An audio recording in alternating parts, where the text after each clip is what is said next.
Justice पीर करम शाह और मेरा पहला इंटरव्यू। साहबजादा मोहम्मद जाबिर सईद बदर अपनी यादें शेयर करते हैं।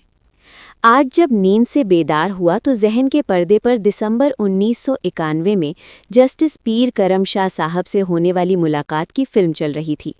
वालिद गरामी ने इन्हीं दिनों रोज़नामा इमरोज़ के बंद होने के बाद मियां मोहम्मद शरीफ यानी नवाज शरीफ साहब के वालिद गरामी और अल्लामा रियाज हुसैन शाह साहब के कहने पर एक माहनामा दलील राह जारी किया।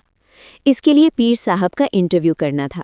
वालिद साहब को दिल के आर्जा के बाइस डॉक्टरों ने सफ़र से मना कर रखा था, सो उन्होंने हुक्म दिया कि आप भेरा शरीफ जाएं और करम शाह साहब का इंटरव्यू करें। मैं अभी कॉलेज में था, थोड़ा सा घबराया भी, लेकिन पीर साहब का इंटरव्यू भी किया और एक राहत उनकी मेहमान नवाजी से भी लुत्फ़अंदोज़ हुआ। ये मेरे सहाफ़ती करियर का पहला इंटरव्यू था। 27 साल बाद ना जाने क्यों पीर साहब से सुबह नाश्ते पर होने वाली मुलाकात याद आ रही थी। हालांकि दिसंबर 1991 के बाद न कभी भेरा गया, न कभी मोहसिन शाह साहब या अमीनुल हसनात साहब से मुलाकात हुई। अल्लाह पाक पीर साहब के दर्जात बुलंद फरमाएं और जन्नतुल फिरदौस में बुलंद मर्तबा अता फरमाएं। आमीन। साहबजादा मोहम्मद जाबिर सईद बगर, 14 फरवरी 2018 बुध।